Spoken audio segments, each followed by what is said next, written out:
All right, let's settle the mystery of Omaha. When Peyton goes, and I heard Brady say this 2 or 3 years ago during a game, he called out Omaha. Omaha.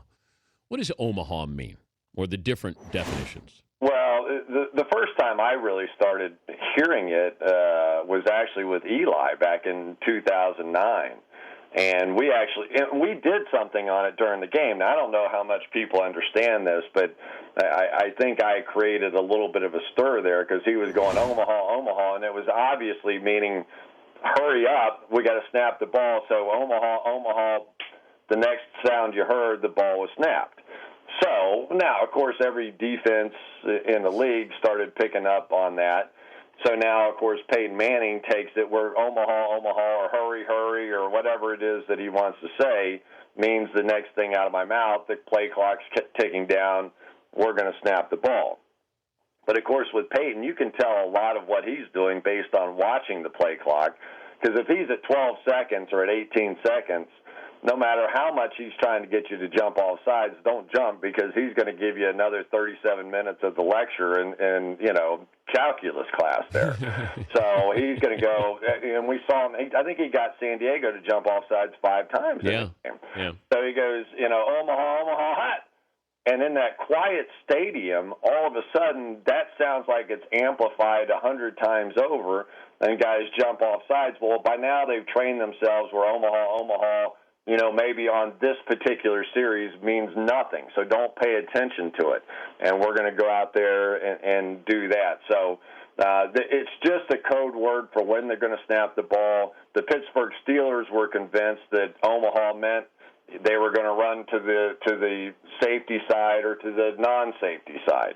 So there's all kinds of different things it can mean, but I think mostly it deals with snap count. Yeah, and I also heard that meant just go opposite, because you call 2 plays in the huddle, or Peyton will call 2 plays at the line of scrimmage, see what we have, yell out Omaha, and then you change the play. So, and I don't know what Brady was using it for, but I remember him using it. Do you think Peyton tried to take those field microphones out of the game? Well, some of the biggest complaints that we got were from Jim Harbaugh, because, they want to communicate at the line of scrimmage, and apparently it is common practice. We all study the game tapes and the game films.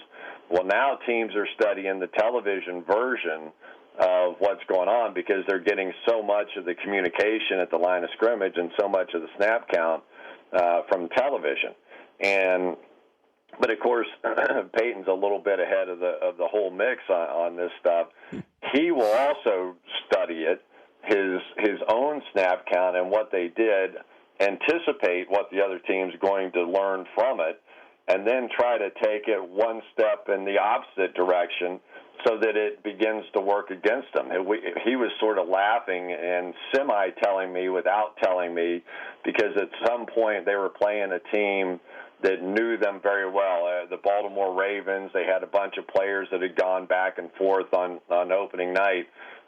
And his point was, they're going to think that they know what certain words of mine mean.